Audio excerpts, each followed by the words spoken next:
Let me know if the audio is okay, everyone. We're going to get going in a second. As always, let me know if you can hear me okay. If the audio is good, that's on me. If the audio is bad, it's always your fault. Just remember, always your fault. Let's get this kicked into gear. We got some stuff to talk about. Got some questions on deck. You guys seem amped in this chat already. So we're going to go for it. All right, let me pop this off. Bada bing.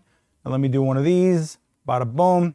Hey, what's going on, everyone? Welcome to the Adorama event space here at Adorama itself at 42 West 18th Street. In fact, if I switch over to this camera, that's Adorama right there. So you guys are always welcome here, and there are a lot of chairs here for a lot of events that are happening this week, just like last week. It's been nuts. Like, it's been really, really crazy with the events lately. Tomorrow is a really good event I want to talk about, but I got to tell you, I want to give props to Daniel Norton. Last week, Thursday, he did LED versus Flash, and I thought that was a very good demo and very informative. And I got to give props to my man when he does good, you know, which is usually, I'll say usually, right? We had a lot of demos going on. However, before we get going, if you are new here, hit subscribe. This is week 31 of this like Ask Me Anything type format. I never really know what we're going to get into because I don't know what you guys are going to ask, and I try to do my best to answer however I can. But what I do want to kind of get the vibe going here is we don't have anything this format, right? Everything is highly curated when you guys see videos pop up on the channel. The live streams are like organized demonstrations or curated. Is that Dr. Joanne? Look, another one from my do you want to come live? Do you want to jump on a live stream? Yeah, why not? Why not? Guys, another person. This is another person that was on my Comic-Con video. This is Dr. Joanne holding it down for the ladies in that tunnel. If you guys saw that video, what's going on? Pop in here for a second. Check 1, 2. Yeah, check 1, 2, 3, 4, 5. All right, let's guys say what's going on to Miss Dr. Joanne. That's the camera right there. Yeah, we're live. That's all people. Connecticut, let people know. Hello, everybody. So Joanne was actually in the tunnel at the Javits Center when I went in there to go cover all the photographers. And I was like, this woman has a ton of energy. She was grouping people together. She was going for it. You just had a single light and you were going for it. Right. It was so much fun. I enjoyed myself. It was so much fun. Well, and of course, I'm here buying stuff again. Yes, I love the Pro Photo series. So Okay. I bought another flash. It's the third one. It's they just kind of multiply. They just breed. I love them.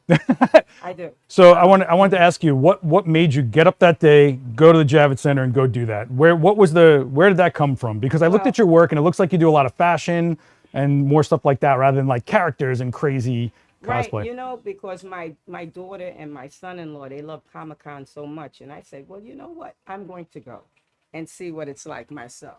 So now I understand the hype. I totally understand the hype. I love it too. And I'll be back. Oh, you could tell this Yeah, woman loves I it. already said I'm going to the next year, so I'll be there. Do you think you're going to change your setup at all? Or are you happy with what you got? I think what I'm going to do this time is I was looking at a number of things. I mean, I even considered trying what the grids look like. Okay. I have that on my notes because I have a photography book.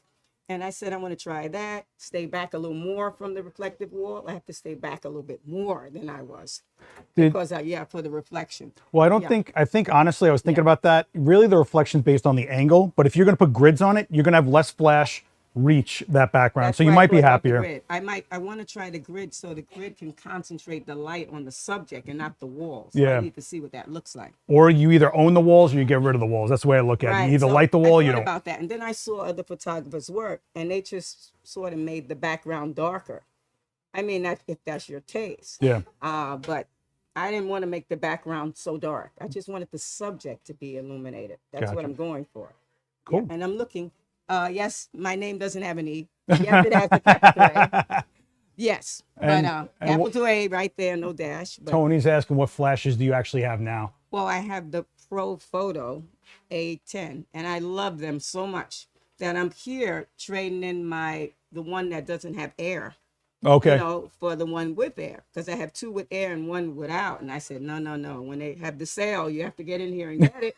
Because when I saw that there was money off, I said, I have to come in here and get one. So now I have 3.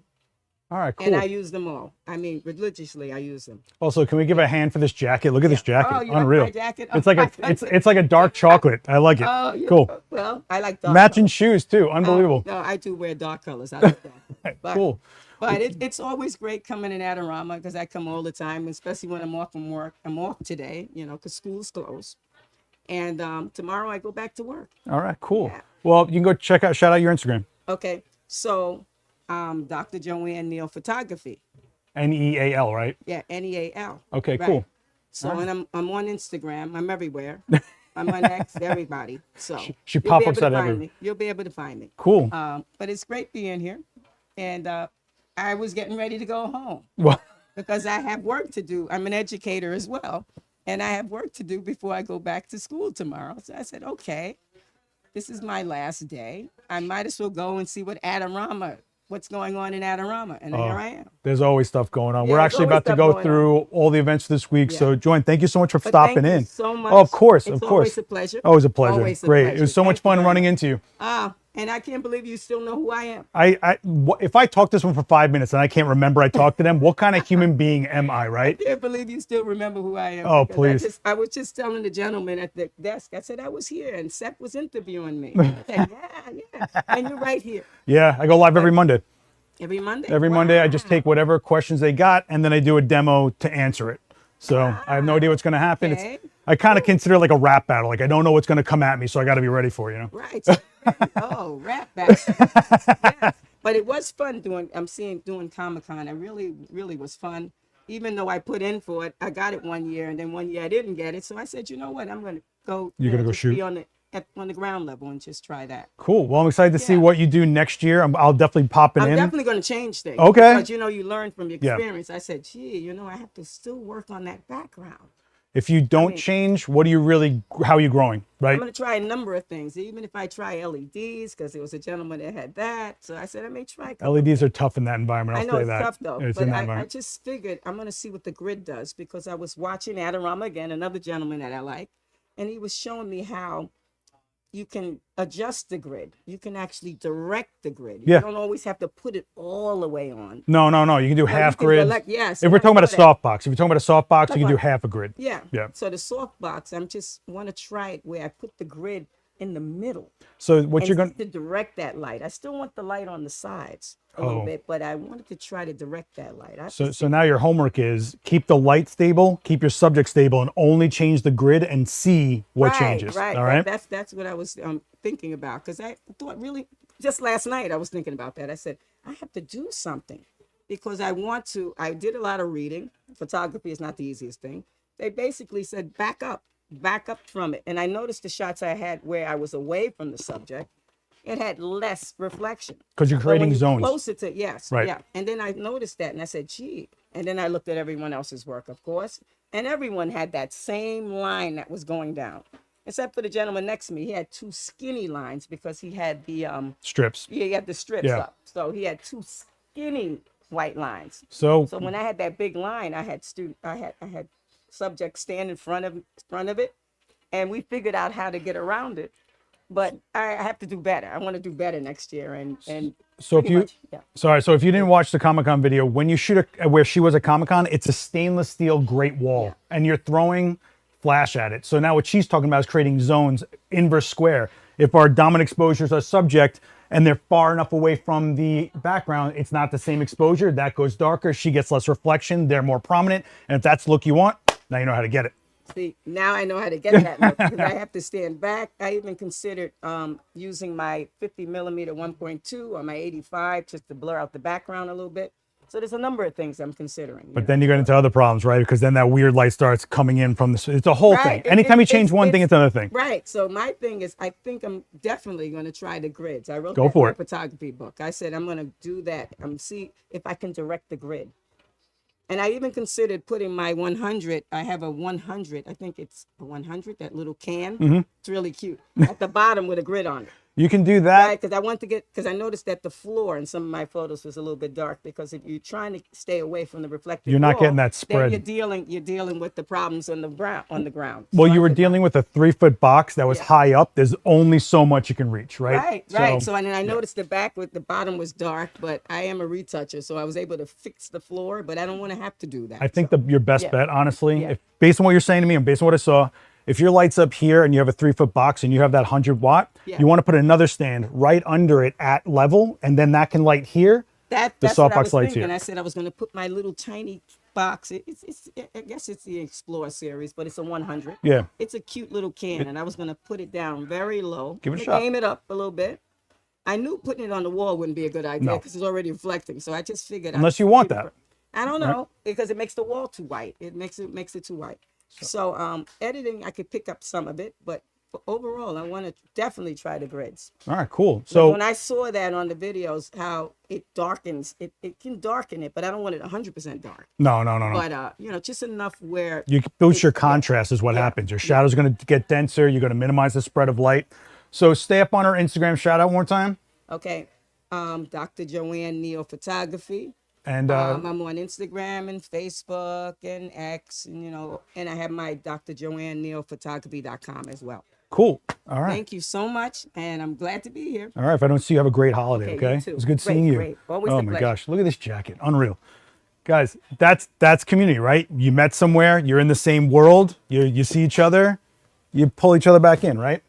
So if you didn't check out the Comic-Con video, that's on my personal channel. That's year 3, 2025. You can check out Joanne and what she was doing for that as a setup and where she was shooting. Okay. Take care, Joanne. I'll see you. Okay, so really quick before I get into the questions, let's talk about what's happening at Adorama, because there is so much, and tomorrow is a very special event because I've been trying for a while to get this one going because we had it years ago and I wanted to make sure I had proper people, meaning a lawyer. We're going to be talking about copyright. This is something all of you guys need to know about. This is an actual lawyer that's going to talk about your work, copyright, and what's going on with AI. There's a full list of what she's going to be covering. She is from a law firm, Claris Law, and that's the same law firm that we had the first time we did something like this. So make sure you guys tune in for that tomorrow, 5 p.m. Eastern right here, or come in person because I know a lot of you locally are going to have a lot of questions. So make sure you are all up on that. Why do I feel like my audio is blowing out like crazy? Am I crazy? Is my audio blowing out, guys? So make sure, sorry, you pop in 5 p.m. Eastern for this one. If you are putting your work out there at all, whether you're a hobbyist or professional, you're going to want to know what your copyrights are. You're going to want to know what's going on with AI going forward. You want to know what's fair game, what's not. Make sure you checked it out. This is the one where we got to be grown-ups, okay? Also, there is an evening with Frank Mayo. He's bringing in 2 photographers that you should know about, Beth Galton and William Vasquez. It's kind of more of a, I don't want to say a showcase, but it's kind of like a little bit of a inside the actor studio kind of a thing meets just a panel, I guess. I don't know. You guys with me? That chat room went totally gone. Are you guys all right? All right. I see Mike's here. All right. And then on Thursday, we've got William Adwin, and he's going to be doing flattering your subject with posing and lighting. He's using constant light, so if you're looking for something using constant lights, this might be one for you. And on Tuesday, November 18th, you're going to be, okay, so it's from 2 to 6:30, but I'm going to try to run the live stream on this channel as a fly on the wall stream for this portraits. I'm talking about PAW portraits. They're going to be shooting dogs all day in here. So I think it'll be super fun to just run the cameras. There'll be no real hosting. There'll be no real like talking to you guys too much, but you'll be able to just pop in here and see what giant fuzzy faces we're going to be photographing in here with, I think, don't hold me to this, but I think the background is going to be like a wall of balloons, which is cool. And that's going to be happening right here. Carmen, I believe. Yeah, Carmen Gonzalez is going to be photographing all these dogs. So if you want, get to check out some pups. You get to watch someone work with random dogs that they've never met before and how they get them to kind of get their portraits taken and what she looks for, her setup, all that kind of thing. I'm going to try it. So you let me know if a fly on the wall type stream is like cool with you guys, because I think it's super fun. And then if you're in New York, there is a painting with light kind of photo walk with Susan Magnano. She just did a light painting demo here. Oh man, what was that? Was that Tuesday? I think that was Tuesday, right? So she was here, and you can watch that demo. And then what she did there, she's gonna be doing out on the street, like with you guys if you're here in New York. And then Daniel is back here on the 20th, and he's gonna be doing your first lighting kit. So if you're someone that's not sure how to build out your kit, what you should look for, what your needs may or may not be, make sure you pop in on Daniel's stream on Adorama TV. Okay, so a lot going on tomorrow. I really need you guys to support this event so we can do more things like this, where it's not just technique and photo stuff, but the other stuff, the grown-up stuff. I know you guys like the business classes where Vanessa Joy did up here. Okay, well now let's talk about protecting your work and your copyright, okay? So jump in that stream, and if you can't join it live, make sure you check it out after the fact, but you're gonna get your questions answered from the live stream. So if you do have anything you're trying to understand, jumping in live is really the best scenario. So how do you do that? Well, you hit subscribe and you hit the bell so that you're notified when we're gonna go live, which is basically what this channel is. Right? We're constantly live multiple times a week. If you want to get in those live streams and you want an actual notification that says 30 minutes, they're going to be live, or hey, they're live now, hit the bell. Okay. So that's what's coming up. I hope you guys are psyched for that. We're working really, really hard. Do you have a link to it? So pinned to the top of the chat right now is the Adorama events page. That link, each one of those links on there for each event is the Eventbrite. So you can RSVP, you can check out the live stream link from that, you know. So if you know how to or want to, follow Adorama on Eventbrite so that you stay up on everything happening, whether it's virtual or in person. That way, you know, if you're not constantly manually checking the Adorama events page, you get notified, you know what I'm saying? All right. I really appreciate that, Sean. So Sean's saying Adorama and Seth are on fire with the consistency of the content lately. Excellent info, all for free. Yeah, and a little bit of your time. That's exactly what it is. And you can always run these things at double speed or skip around or stop and come back to them. Like all this stuff is here for reference for you. This channel is going to be, it's hitting 2 years old, right? I did the first demo in here September 5th, 2023. And this is the third iteration of the event space. So we've been doing this for like 15 years, man. You know, it's been crazy that this has even been a thing, you know.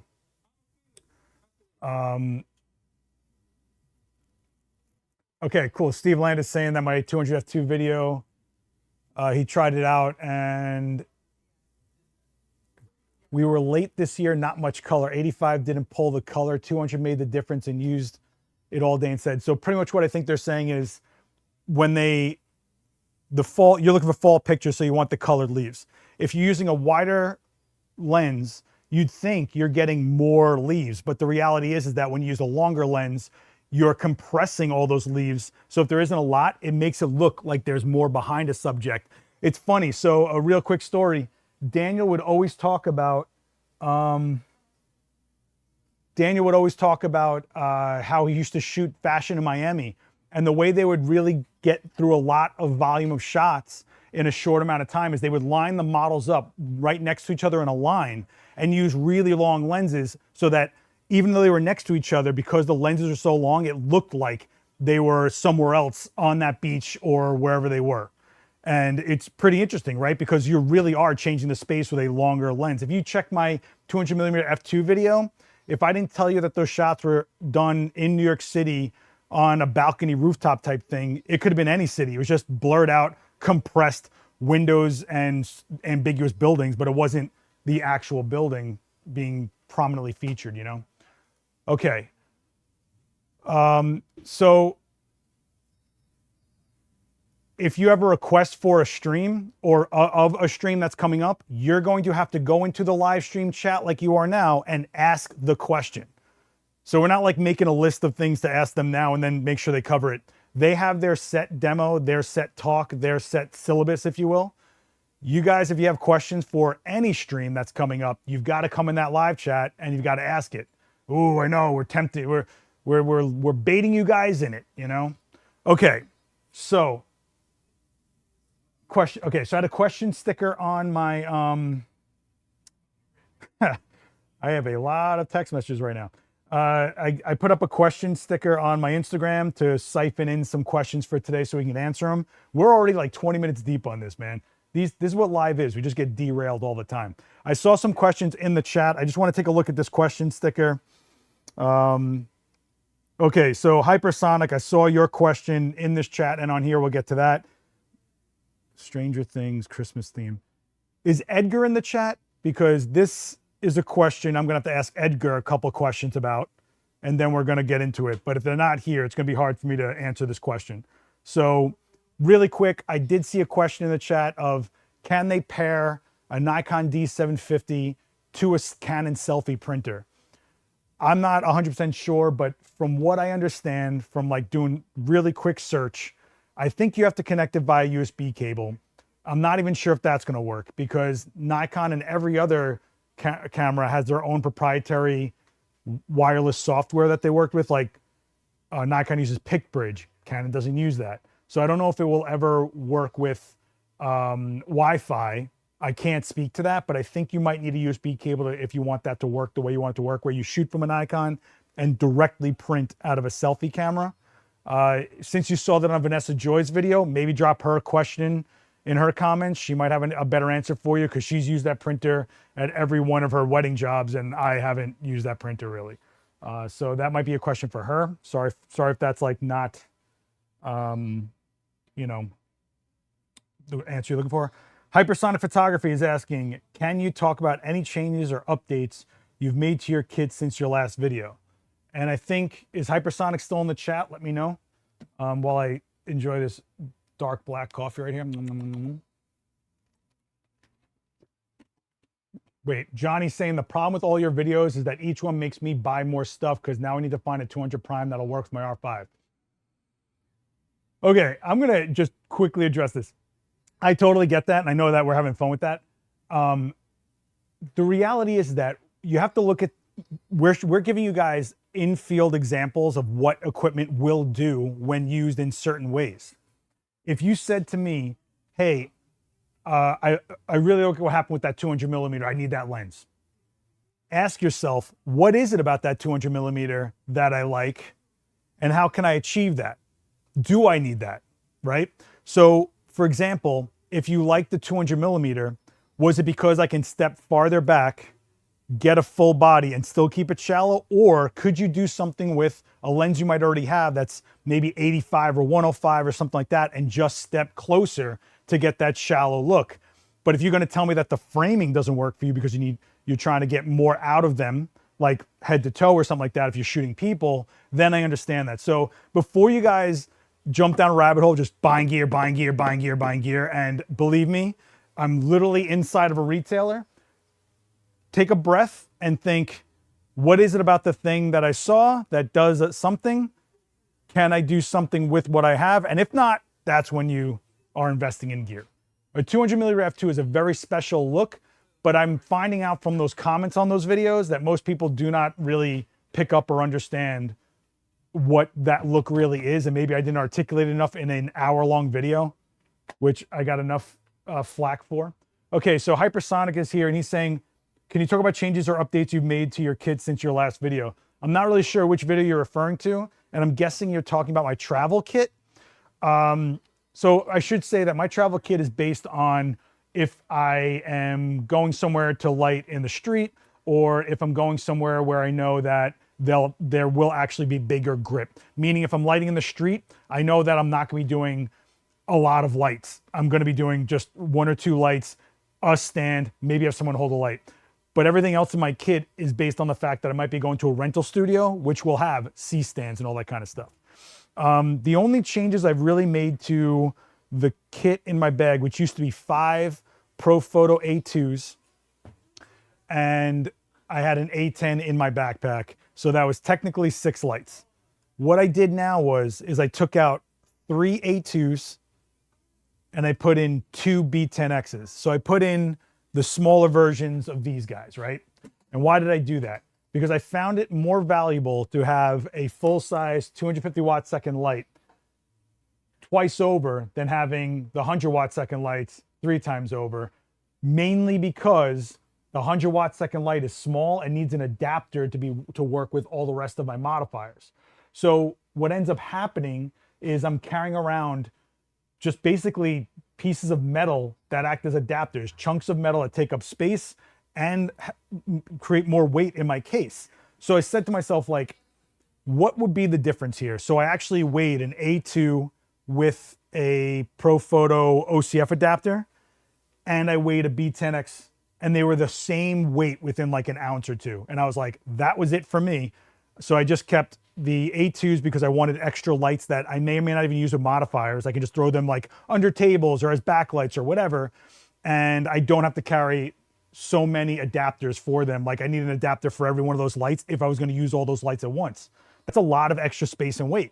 So now it's more about having full-size lights that don't need adapters, that just need the speed rings. Because Profoto system, I just need this size shape light because everything fits on every light except for the A series. You know, and to make everything fit on the A series, you need that adapter. So I basically said, let me get rid of the adapters, let me sacrifice an extra light, and let me go with 2 of them. All right. Cool. It looks like maybe my monkeys has an answer for you about the selfie printer in the chat right here. Not got a selfie. I route through my iPhone, Snapbridge to get the photos to iPhone, and selfie app to print. And that makes total sense. I think what they're asking though is there a way to just go from camera to printer? And I think that answer might be a USB cable, but I could be wrong. Okay. Yeah, I saw Edgar's here. Edgar is going to turn into probably a demo. That is a question that, why does everybody email me now? That is a question that I have to kind of run through a little bit. Okay, does that answer your question, Hypersonic? I hope so. Wait, what is this? Meanwhile, Michael's getting Seth's skull bottles. Wait, what skull bottle? What is this? Wait, what? And then someone saying, Steve Land is saying, if you think you need a 200 f2, then rent one. It does something different. It has its own look for sure. I love mine. Yeah, you can rent, you can borrow, you can go to a store and try it out. But what I'm trying to say is make sure you really pick up and understand the subtleties and characteristics of lenses. Because I think a lot of people just go, oh, it's shallow. That looks great. There's a feel to lenses, you know. I think Jennifer Stitt was in here last week and she was going through lenses and talking about them as paintbrushes. And I kind of get that.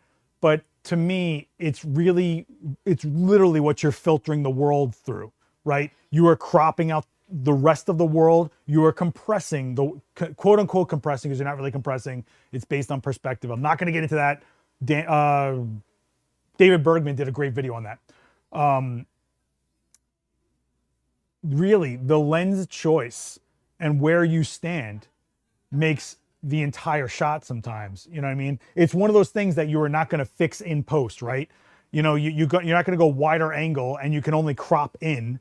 But even cropping in doesn't change the fact that you are stepping. Like if I do this, you see how shallow the background just got? Because I just extended to 70 millimeters. But if I go to 24, look how much sharper everything got behind me. And that was based on the zoom close to me. But if I zoomed in from farther back, look at that. All of a sudden, this is in focus, isn't it? Right? Because it's where you're standing compared to subject, not just the lens, you know? All right, cool. All right, Edgar, you already gave me a question here that's gonna require, is this the same question, just framed differently, Edgar? I have a Christmas themed backdrop, making the room red, but want to light the client only with strobe. I have a room red. Is this the same setup that you're talking about in this question? Because I'm going to get into this question because I feel like we've already been skirting around it a little bit. Edgar's asking me, Stranger Things Christmas theme. So I'm guessing we're talking about the same thing here. Using red LED to color the room. So you want just a bath of red, right? And how should you light the subject? So you want the light on the subject to only, okay, so here we go. So Quinn's my subject, by the way. You're all extremely rude. You haven't said one word. You haven't said hello. She got out of bed for this. I had to call her agent. She said no to a job for me today. The whole thing. None of you say hello. None of you say how are you. Nothing. I don't know why you bother with them either. I know. Nah, it's all right. Yeah, that was a good Italian spot. We should go check. We should go back there. I don't know, maybe. So me and Quinn went and saw Predator Badlands this weekend. And if you are a Predator fan, you need to go watch Predator Badlands and support the theater release of this. Okay? We need more of that type of Predator. Okay, let's drop this background just to keep it kind of whatever. I guess, a little more stable, Wasn't there a demo last week about balancing LED and strobe? Yeah, I just talked about that. Daniel Norton did a great demo on LED and flash. Really great demo. I think the final shot of that demo was beautiful. You can go check that out. All right. Yeah, you have no idea how happy I am. I was going into that theater with my heart going like, if this one's bad, we're never going to get a good Predator movie. I said that, sit in that theater. There's a bunch of other sci-fi guys in there. We were all like, this better be good, man. It's PG-13. I don't know how it can be good. Lo and behold, the narrative was so good. I'm going to say, even though it's cheesy sci-fi, it might be the best opening to a Predator movie we've ever seen. I'm just going to say it. All right. Oh my gosh. Okay. So let me get another strobe because we're going to be doing, I guess we're going to be doing two lights. So the reality is you want to have red everywhere. Do you know how you're going to make that red happen? Like, do you have a low ceiling? Are you going to be bouncing the light into the ceiling and then letting it go everywhere? Or are you just lighting your background red? What's your plan, Edgar? Is it just a background light pretty much? Or are you flooding the entire scene? Because if you flood the entire scene, your subject starts out red, which means your shadows go red. Because no matter how much you light a subject with a key light, you end up with shadow. The shadow pattern then becomes red, right? So when we get into shooting with Quinn, if I shot her right here, we got blue everywhere, right?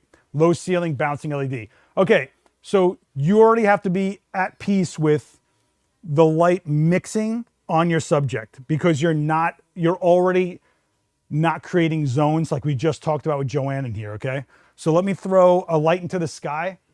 What we could do, because these ceilings are crazy tall, I could bounce off of the projector actually, but let me find a red gel first. Whew. So I'm going to address this before I get going. So Hypersonic saying, I wish Daniel would make videos on his own channel again. Love seeing him here, but I miss his philosophy videos. I think you guys, and believe me, that's great that you guys want to see, but as since I'm in the same boat as Daniel, you guys kind of have to realize there's only so much bandwidth, right? So you give everything to one thing, you still got to worry about the other thing. And just so you guys know, if you want philosophy, Daniel Norton is the blog editor for Adorama. So if you go to Adorama's blog on the main channel, not the main channel, I'm sorry.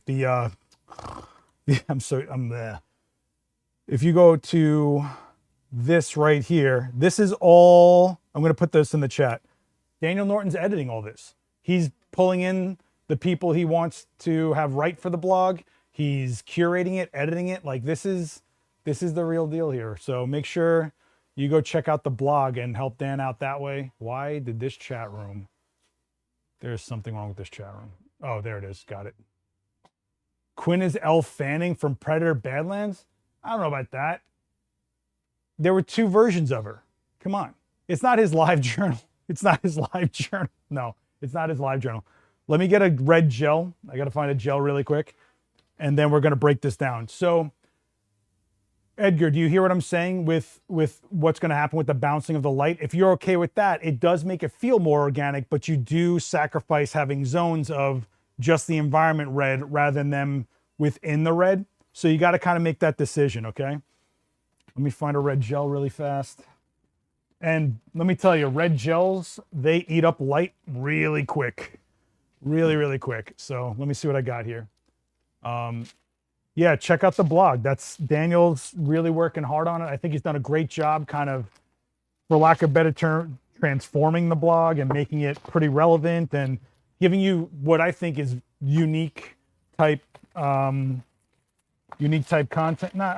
Is it content? I guess it is content, right? It's like, it's just written content, which, okay, I have like sort of red, but not red. Hang on. Let me see what else I got. The problem with these gel packs is everybody uses them, and they never stay pure. They always get all kerfuffled here. What do I got here? Is this red? Oh, this is a dense, deep red that's going to eat up a lot of light, but we'll give it a shot because I don't want to spend this stream. All right, so I got, wow, that's going to eat up like 3 stops of light easily. Check this out. Look how dense that is, guys. That is a dense, dense red. This is what Megatron sees when he's walking around. Let's see what I can do here. Let me tape this to this light. Okay, so you're okay with red shadows. Then that's great because you just made things a lot easier on yourself, because instead of trying to separate things, you don't care that it gets a little organic feeling, which is what you should want, in my opinion. So what you're basically going to be doing is this, in a sense, becomes your fill light. And what I mean by that is your key light is shaping your subject, but your atmosphere, your shadows, the density of that is going to be this. So let's say you were outside shooting and you put in a flash. If you wanted to underexpose the sky, underexpose the environment, that light is basically what you're trying to create with this, right? Then we're going to put in our own key light. But you could, since you're working with low ceilings, you're going to have a way easier time than I'm going to have right now.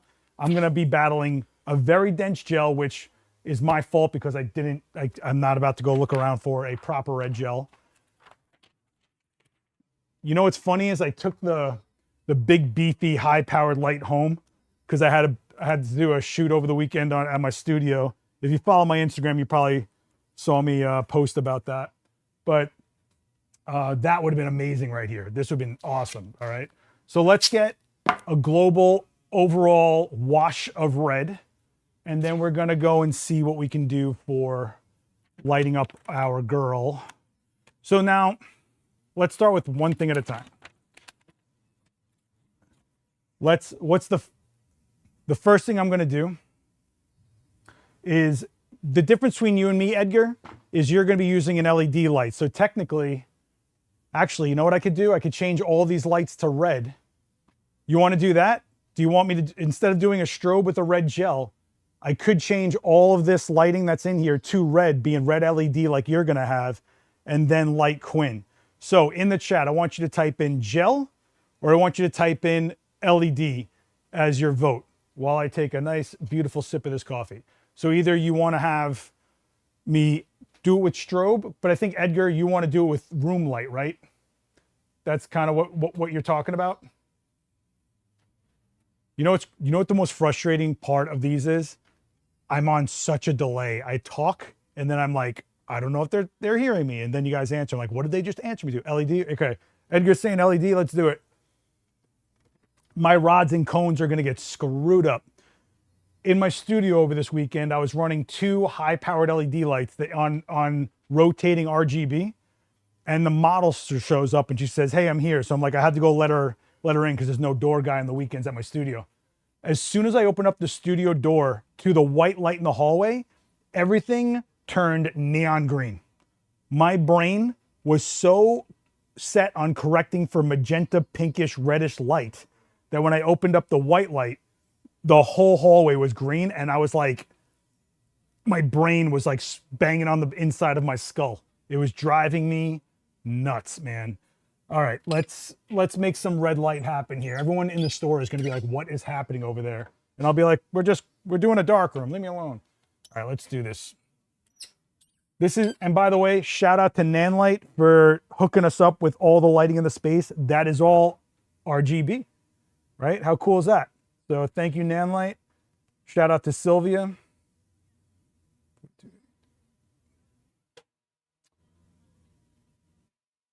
Wait a second. What is going on here? Okay. So we're going to do red, right? So I'm going to go into CCT, take that out. I'm going to go to HSI mode, and we're going to do red. Left.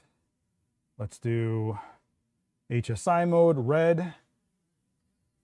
Goodbye to my rods and cones, everybody. It was nice knowing you. HSI, red. Let's do this.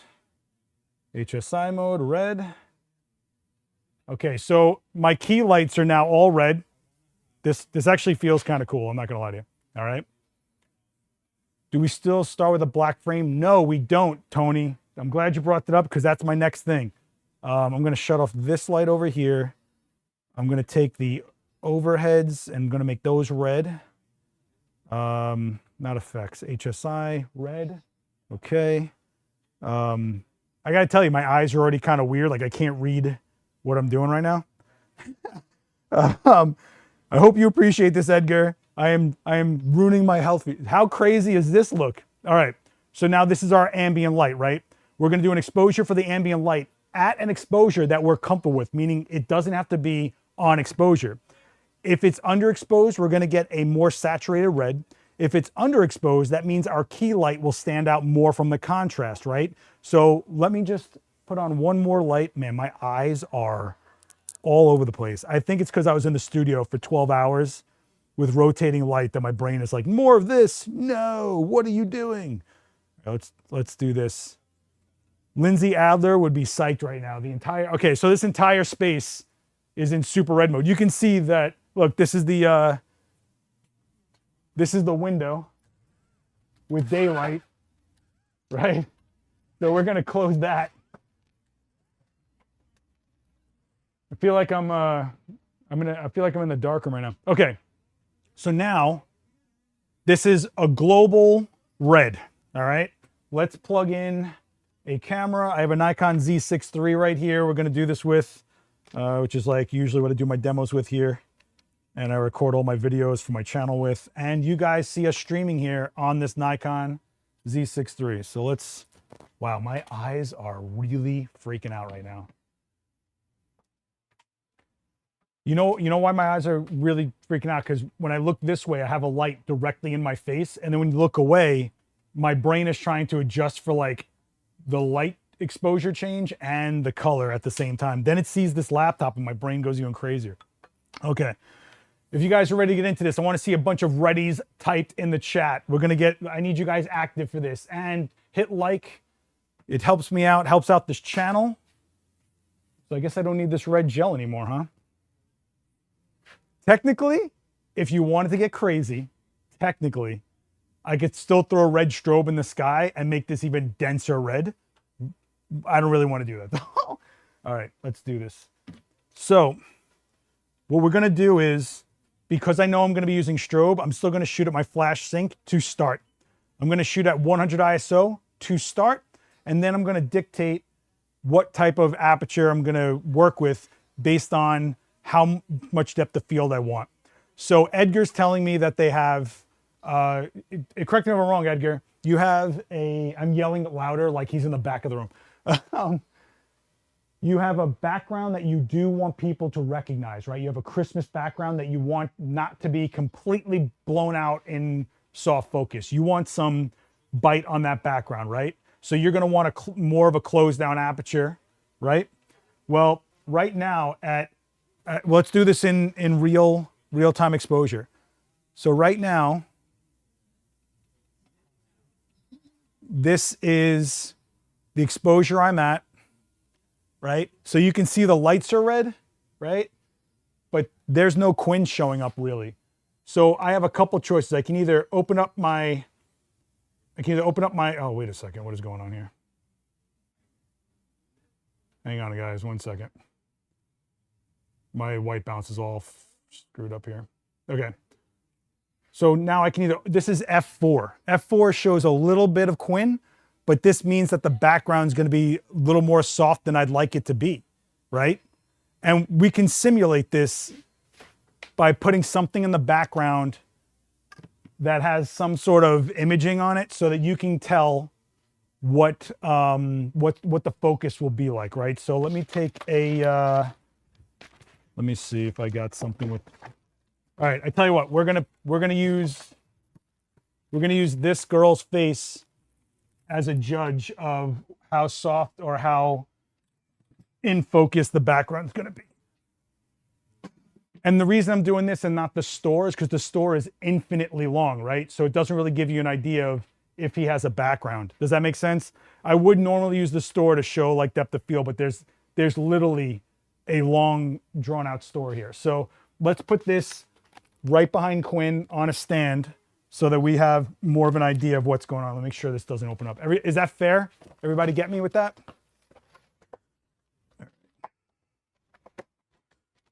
Was this like this? Bing, bing, bing. Pop, pop, pop. And let's put this on a stand.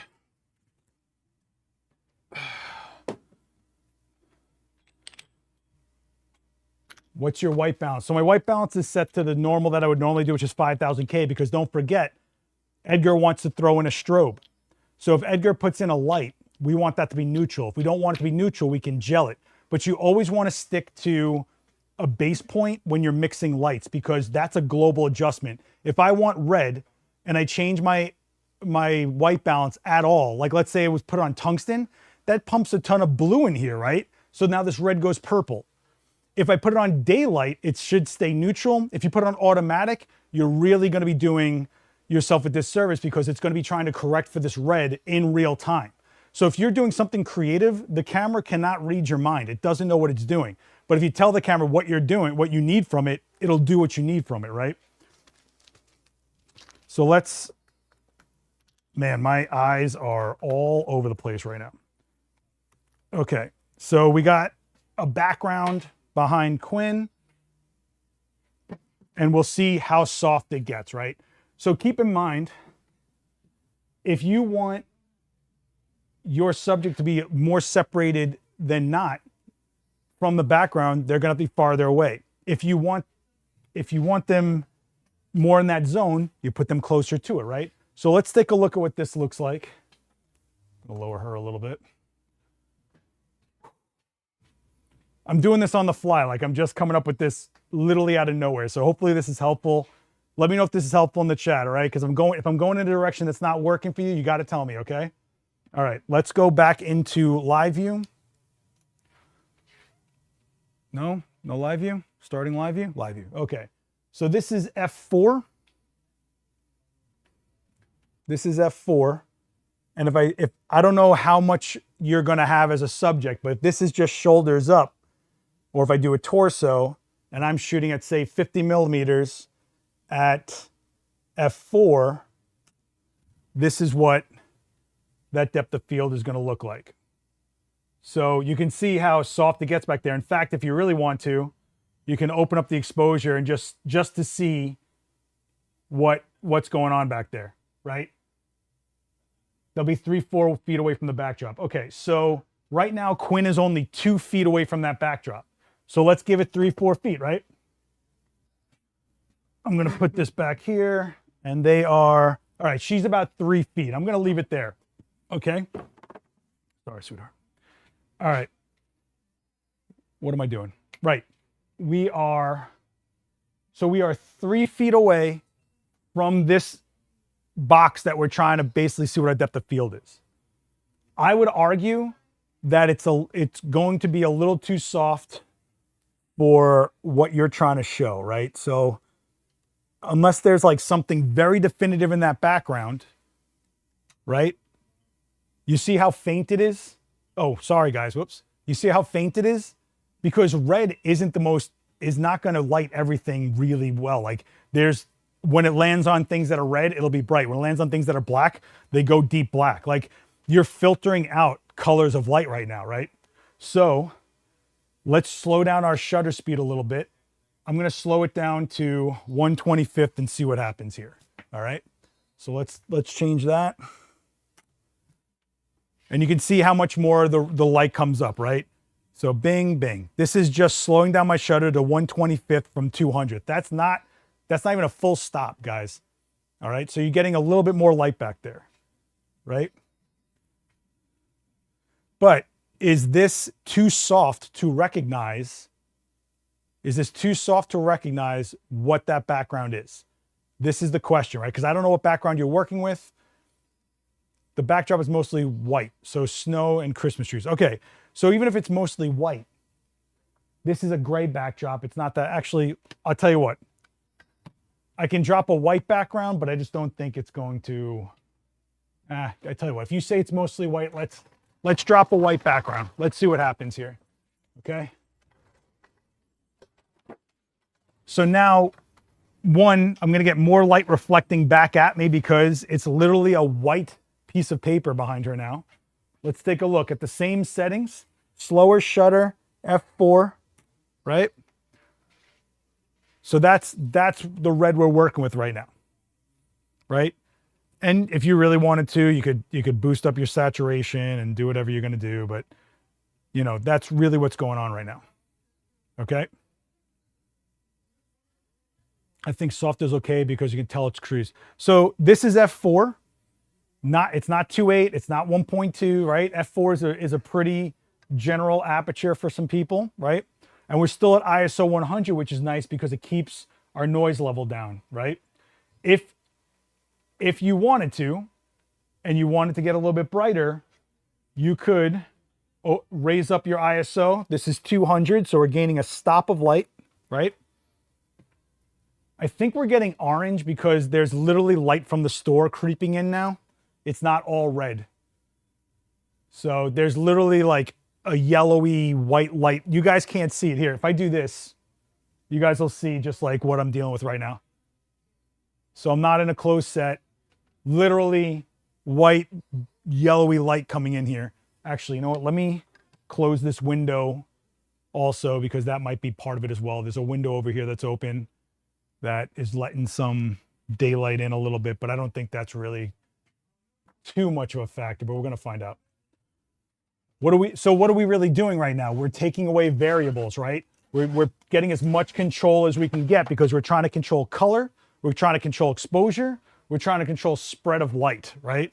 So if I take this, oh, you know what? Ah, sorry guys. So if I take this now, this is F4 125th 200 ISO. To me, this is way too bright. I would rather go back to 100 ISO and keep it under, right? So you have the look of the space, you have the red feel of that you're asking, that you're saying you want to do, right? What if you introduced a light with green gel just to light the Christmas tree? But here's what I'll say about that. Unless you are projecting the exact shape of the Christmas tree, that green gel is going to spread on to the white snow, is going to spread over some of the lights that are probably on that Christmas tree in that background as well, right? So you don't want to just splash gel light onto things because it's going to affect other things. Unless you have a projector head that can definitely just really get in there, I wouldn't recommend that. I'm not a fan of doing that. There are some times where on a cloth background, you can light from the back on certain areas. Like if there was a moon, I could put a white light behind that moon with like a little bit of a blue gel on it and make that fabric backdrop pop more where the moon is, right? Okay, so how do you feel about this, Edgar? Are we into this as an exposure and a start of a vibe, right? So now you want to introduce light onto your subject, right? Well, right now, I know that my shadow tone is right here. That's the densest my shadow is going to get with the way I'm bouncing light around in here, right? I could raise the power of these lights, but I do not want to do that if I don't have to. One, it's going to be annoying to work in, right? That's a factor we kind of forget about pretty quickly, right? Actually, do you guys want to try just bouncing a red gel into the sky and just see what happens while we have red light going on in this exposure? Do you want to see what that does for you? You know what, let's do that because I don't think we've ever shown that kind of stuff. All right, so this is, I already got the gel out, so I might as well do it. Let's bounce a light off of the ceiling. Let's just let it rip at full power and see what happens. Actually, no, I'm gonna do TTL. I'll do it properly. I've got to show you guys proper stuff. The thing that's gonna happen here though is that shadow side of her face is gonna start filling in, right? So if we want a neutral look, this could help. Let me throw a sandbag on here because nobody needs to die today. Let me throw this into the sky and see what happens. Let's bounce some red gelled light. And then if we don't like it, we get rid of it and we just, So if you guys didn't see, that's a Profoto B30 in the sky with a dense red gel on it. With our ambient exposure already set, let's tell TTL to go for it. See what we get, okay? So this is ambient exposure, and this is with Profoto gel. So what happened here? We're throwing more light, which means less saturation. If I take it out of TTL and I drop it, let's say 2 stops, and I take a look at her again, we filled in the shadow, but we also filled in the entire scene here, right?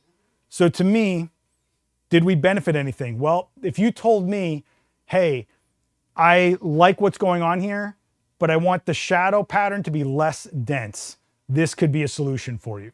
But it's going to be a global solution. I could even take out another stop and a half out of that light, right? And at least when I look back at the LED, the shadow is now getting a little bit more fill light, but the fill light is not interrupting our color, right? So these are solutions if you see something you want to change. How do we feel about this, Edgar? Do we want to leave this gel blast, or do we want to go here with the top one where it's just ambient light, or we want to go to the bottom one where we fill in that light a little bit with a strobe? You tell me. I'm going to take some drink of this coffee right here. Personally, I don't think we need the gelled light. I think that we're pretty good with the ambient room LED light. Personally, it's just me. This is just me, guys. Ho-ho, just me. Ho-ho. You know what I'm going to try? I'm going to try just doing a daylight exposure without the strobe on and just see something really quick. What I mean by daylight is, I mean the white balance. So the bottom is daylight white balance. The top one is 5000K. To me, the 5000K looks... Oh, so you want to stick... Edgar, you tell me. Edgar, you tell me if you want to go gel or you want to go with ambient. So either we go with a little bit filled in, or we go with the shadow going on there. Because don't forget, that shadow, we're filling it in when we light our subject, right? Don't forget about that.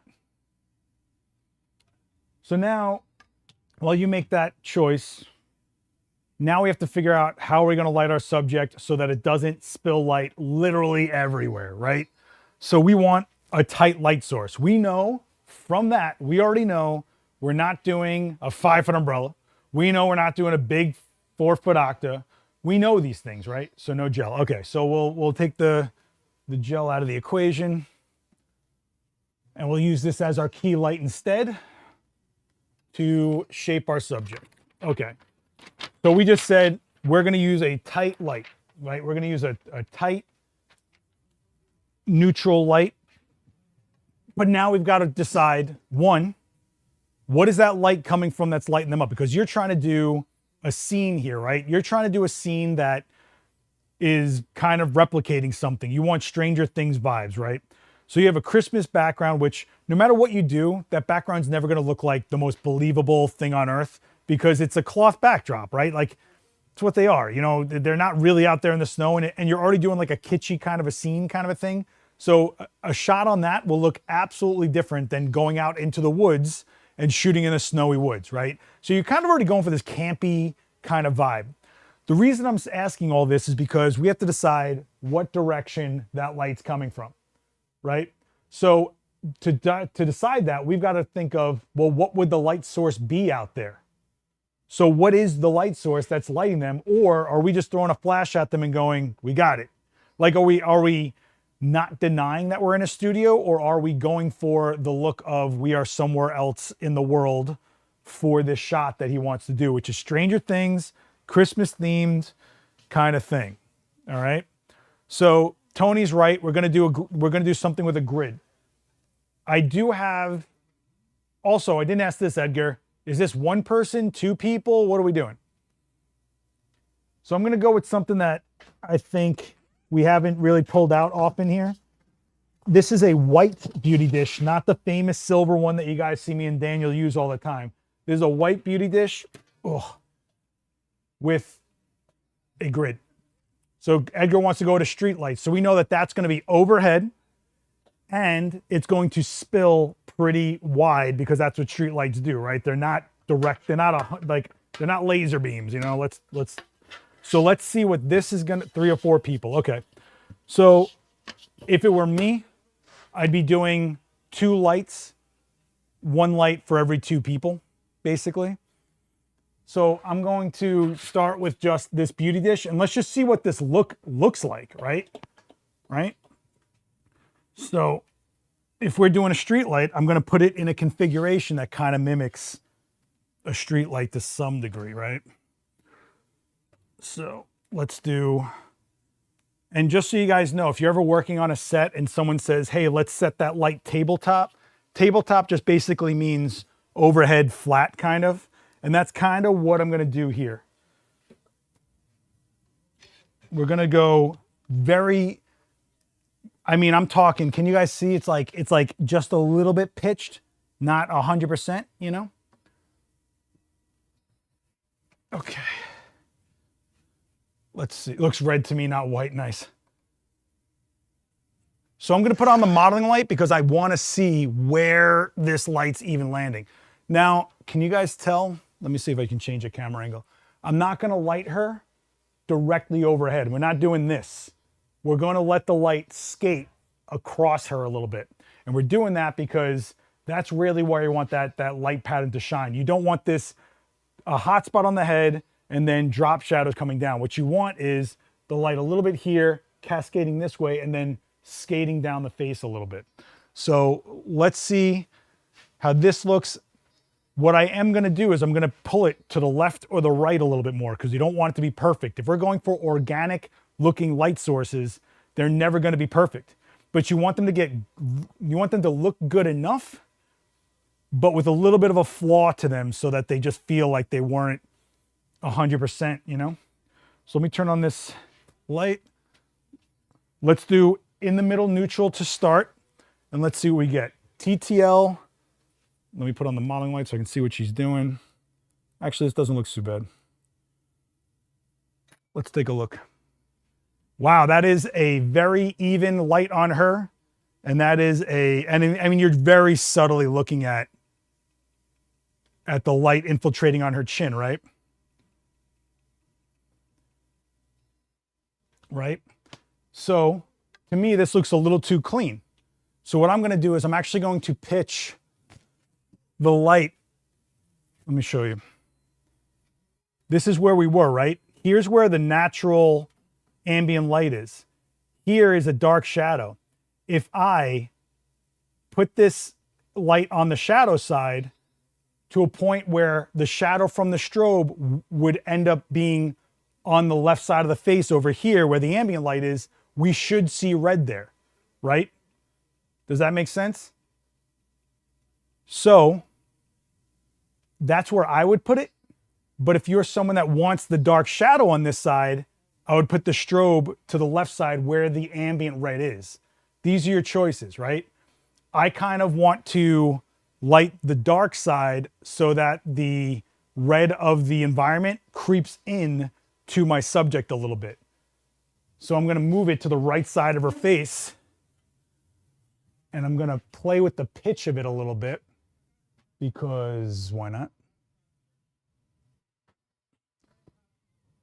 And now it's going to be a little like wonky, uneven-y, weirdnish, but it shouldn't really affect the side of the face where the LED is coming in, which is on the left side of the face. So let's take a look.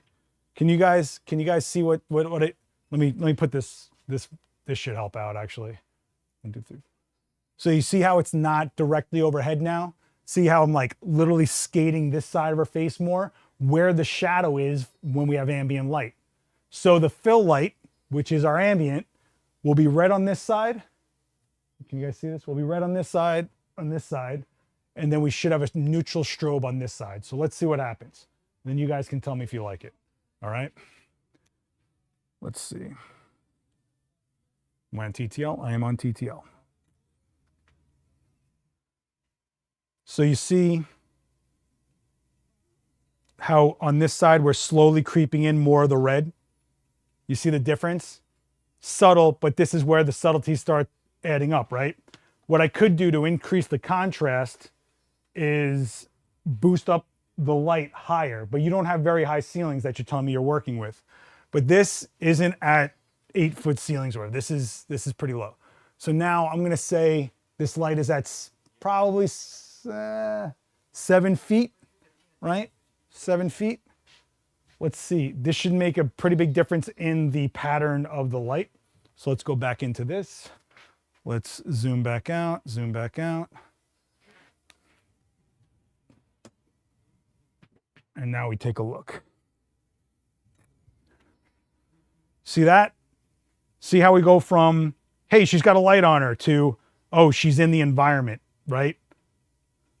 I would probably take some bite out of the strobe, like maybe drop it down like half a stop. See what that looks like. Take it down about half a stop. And don't forget, your model is also gonna move, right? Like she's facing directly at me, which is different. That to me looks more street lighty. In fact, I don't even like the fact that the top of her head is super exposed. Are you with me? You guys with me? Am I just talking to myself? What are we doing here? So I'm gonna move that light closer to me and less overhead from her, right? And now we're talking about a light that's off center. We're talking about an awkward lighting pattern for our neutral, right? Which is the strobe. And now we're talking about there. Now I'm seeing hair detail. I'm seeing shape to face. I'm seeing organic light creep in. We're not just getting, right? This is ambient. This is a strobe thrown at her. This is a shaped face with organic, like what I call infiltration or corrupted, you know? So to me, that looks pretty much what you're looking to do. And don't forget, if she moves, if I say, hey, Quinn, can you look towards the light a little bit? And she moves this way, and I shoot her that way, right? Don't forget this. Your model's movement is going to change things too, right? To me, that looks more like an environmental light than it does look like she had a strobe thrown at her, right? And let's turn her the other way just for reference. And I have the modeling light on so I can actually see where she's. It's not really a feather because what we're looking at isn't changing. We're not looking to change the soft or hard here. What we're trying to change is where the light rakes across her, right? So if we were feathering the light, we would want the light to really actually illuminate her, because the point of the feather is to use the edge of the light to get a different feel of the light. We're using the edge of the light in this situation at a different pitch to basically let the atmosphere creep in a little bit, right? And if you, so there you go, right, Edgar? So this might not be note for note what you're gonna do, but do you get the principles, right? And so if you said to me, if Edgar goes, hey, I like that, but I wanna see the background more in focus, we could close down our aperture a little bit, but that means we need slower shutter or higher ISO to get this LED light to come back in. And then the power of this light needs to go up. The strobe is probably the easiest thing to balance if you have enough power, because you can just keep on raising the power to get you back to exposure. When you're stuck at a certain ambient light, you only got so much you can do with it till you're slowing the shutter. If your shutter gets so slow you're seeing camera shake or your model moving, then you've got to raise your ISO. And then basically your last thing is to adjust your strobe until the strobe is at exposure that you set. Because remember, the power of your strobe is not your exposure. You set the exposure in your camera, the power fluctuates up and down to get you back to exposure. So if I'm closing down my aperture, I need more power, right? that number on the back of there in this situation doesn't mean much. Unless I'm out of power, then yeah, it means something. Everybody with me? Is this helpful? I know we're going over time here, but I just wanted to make sure we got this one kind of dialed. Now that my rods and cones and my eyeballs are all types of confused. Everybody with me? If you're new here, make sure you hit subscribe. We do this kind of stuff every week. We got a lot of stuff coming up this week. Tomorrow is a talk about copyright, which I think all of you guys should jump in on. Helpful, not helpful? I know I'm on a delay, so I was wondering like if this was anything, because you guys are quiet.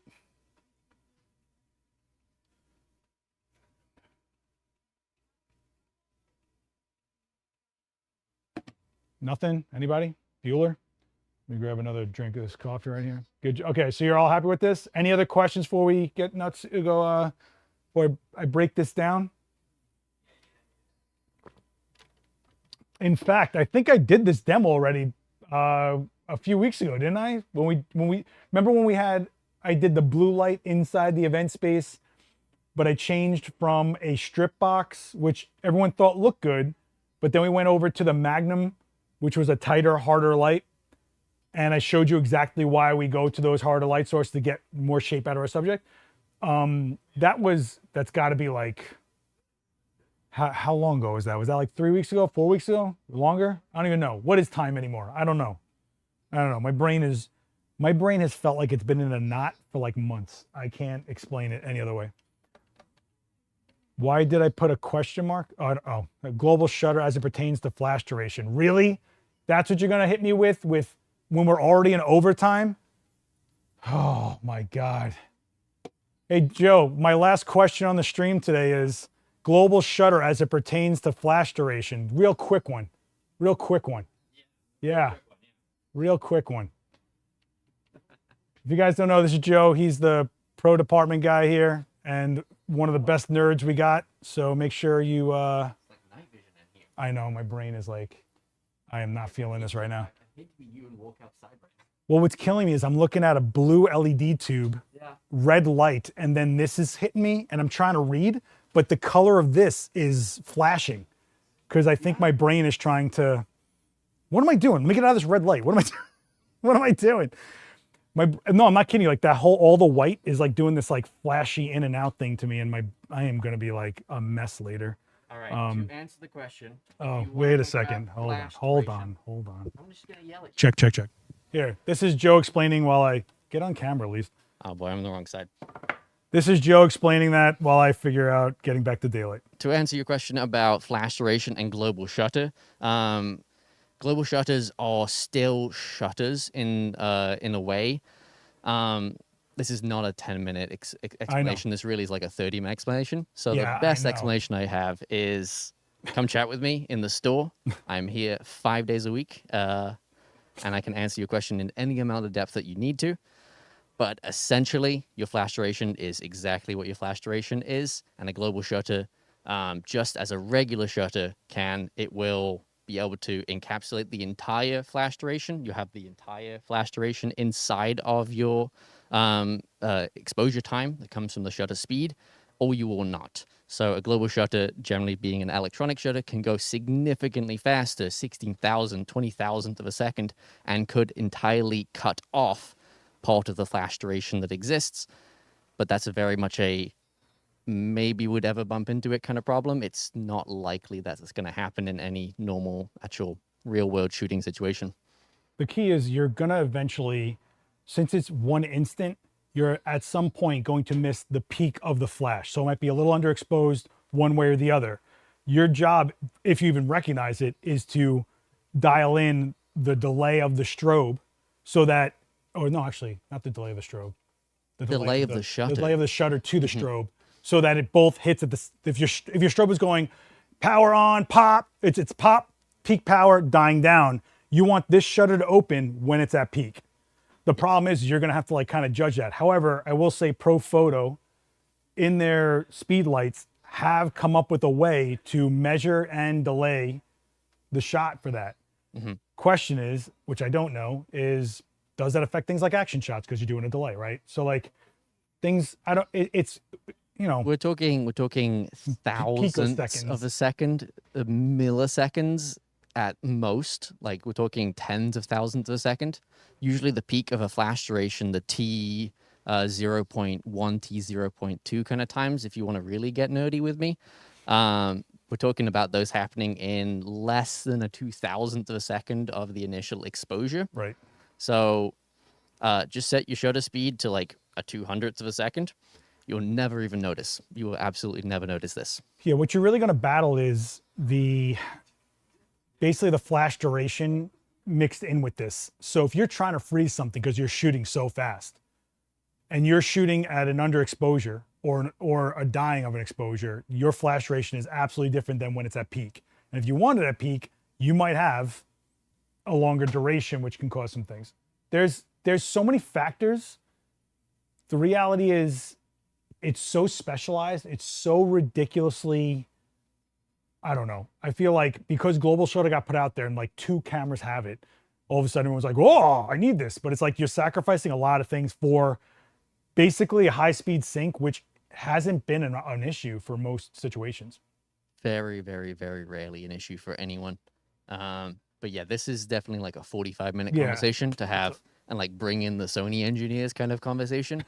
Not for me and you to have in a 5-minute session here. I think it's in more the than just store. Sony engineers. I think it's also lighting companies. It's on both sides of this equation. What's capturing light, what's creating the light. But the reality is that like if you're shooting at if you're in a situation where you need to have over 8,000th of a second to bring down your ambient, You're doing something real special, and What? then we can have a conversation Yeah. about that as long as it needs to be, because you're doing something special at that point. Yeah, and you also got to ask yourself, like, do I need to shoot this wide open? That's the reality. Look, high speed sync, in my opinion, the main reason for using high speed sync is you want a shallow depth of field look when there's a lot of ambient light. That's it. I mean, everyone else is like, let me just leave it in high speed sync forever, and it's like, why? You're dealing with things like longer flash duration. You are absolutely putting a lot of stress on the light because you're basically giving it a nitrous oxide boost. High speed sync is a pulsating light at the maximum power. You're losing light because it's trying to do this.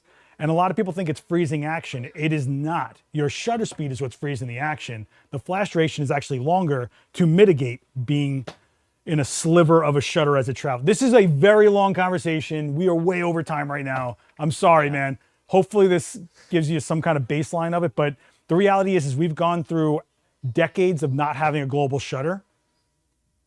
How have we gone? How have we lived? I mean, we didn't have global shutters 100 years ago when they invented the Oh, PC stop. sync port. We 100 years ago, they we invented also that port. had leaf shutters more prevalent, number one. Yeah. We have focal plane going on, and now we have electronic shutters, which electronic shutters couldn't even fire a strobe till stacked sensors were around. So that's even got to be like, what, 7 years maybe? 8 years maybe? We're looking stack sensors. The A9 Mark 1 could do it. Technically, one of the Olympuses could do it Well, before that, but it had to be at a 30th of a second or slower. well, So that's useful. useless. But Anyway, I'm going to anyway, leave yeah. the live streaming to you. Go do it. Have fun. If you guys are in New York, jump by Adorama, say what's up to him. He will gladly nerdy with burn 6 hours talking about global shutter. Can I have that mic? What was that question, Kristen? I'm sorry. Oh my God. Now you guys are just pouring in with questions. I'm in overtime here. What are we doing? What are you doing? Kristen, unrelated but kind of related. How does the number of f-stops correspond to the amount of light that enters the camera? How do they come up with those numbers? Basically, an f-stop is theoretical. It's not a definitive amount of light. It's actually a measurement of the opening, but that does not mean. So if you had 3 lenses of different manufacturers and you had them all set to 2.8, one's going to be darker.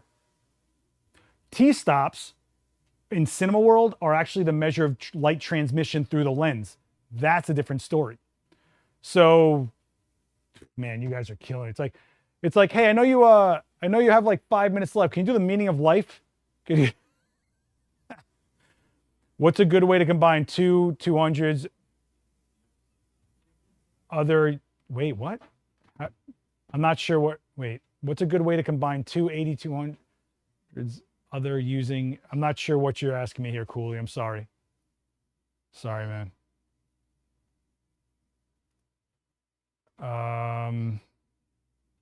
No, it's fine. I only have so much time, but like we had a question that deserved a demo. We did the demo, and hopefully it kind of got people thinking one way or another. All right. What are your thoughts on 20-inch C-stands? They're the best. These are 20-inch C-stands.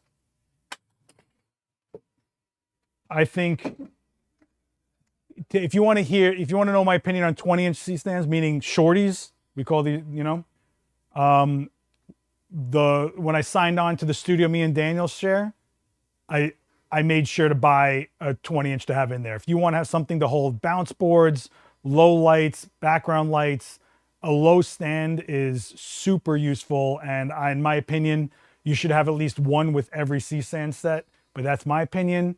There are some people who never use them, and I don't know what they're doing with their lives. Joe, you like shorties? He likes shorties. See that? That's my new t-shirt. Joe Addison likes shorties. And by the way, this is how you hold a C-stand. You hold the arm and the center column so that when you hand it to someone, they don't get their hand caught in between them. Is there a grid on the beauty dish? Yes, there is a grid on the beauty dish. The red LED light was the LED lights we use in the event space. So these are Nanlite Pavo Slim 120, 240s, and tubes. Shout out to Nanlite for hooking us up. And they're full RGB, so why not use them, right? Okay, guys, I really got to get going. I appreciate you. Hopefully we can get these streams to get a little more momentum and get some things on if you're watching on playback. I have forgotten to do the call sign of if you made it this far. What we usually say a type of food that you could say in the comments. Joe, what food should we make them comment if they've got to the end of the stream? He says pierogi. I'm going to go with that because who doesn't like pierogies? If you don't like pierogies, stop coming into my live streams. I just don't need you. The pierogi, if you got this far on the live stream on playback, comment that down below. Don't forget, Tuesday, Wednesday, Thursday, there are demos, 5 p.m. Eastern. If you are not subscribed to this channel, subscribe now, hit the bell, you'll get notified when we go live. Tomorrow is copyright, an actual lawyer talking about copyright, AI, your work, your rights, your protections. Make sure you jump in on that. What is Wednesday? Wednesday is Frank Mayo. He's going to be showcasing 2 well-known photographers. And Thursday, William Adwin doing some constant LED lights, all right? So make sure you are coming back to this channel. Make sure you are watching some stuff back on playback. There are 2 years of classes on here. Make sure you check out Jennifer Stitt's class from last week. That's still sitting there for you guys. Ab Cisse has a 3.5-hour masterclass on here. You've got an 8-hour live stream recording on here for you guys. It's a mashup of everybody that was in here, so you can leave that on playback while you're editing or something like that. It could be a screensaver. Just let it run. You got me, Joe McNally, Lindsay Adler, Vanessa Joy, Ab Cisse, Gary Hughes. You've got a nice list of people in that 8 hours. It's called All Day Replay. That's on this channel. Please make sure you are hitting like, drop some comments. Just so you know, all the instructors go back and read those comments, and they want to hear some feedback. They want to know if they did well or not, So make sure if you were like, I learned so much or whatever, just say great job. Just say thanks for everything. Just say a quick thanks in the comments. It goes a long way for these instructors. I promise you that. I'm one of them. Believe me, I know. Oh yeah, and I have a stream. I did a stream, 2 weeks ago, a week ago? I don't know. But there was a nor'easter outside and people had to swim here for that demo. But if you guys want to see a demo on like starting from zero and going to a sculpted out look, I did one called establishing the light or something like that. That's a couple back. All right, guys, I'm gonna get going. It was great to see all of you. Thanks, Edgar, for your question. Hypersonic, you got to simplify your life, kid. and I will see you here 5 p.m. Eastern tomorrow, Wednesday, Thursday. Subscribe, the bell, like, and hit pierogi in the chat if you're watching this on playback. Thank you guys so much. I will see you. We'll see you next week. Next week, sound good? Oh, Call for the Creators is a good episode this week, by the way. I got New York Nico from Instagram coming in. He's really good. All right, guys, I gotta go. Just so you know, New York Nico won an Emmy for his commercial about Katz's Deli, where that guy got married. Yeah, New Yorker all the way. All right, I'm gonna go. Bye, kids. Bye. Bye. Enjoy your Halloween candy, all right?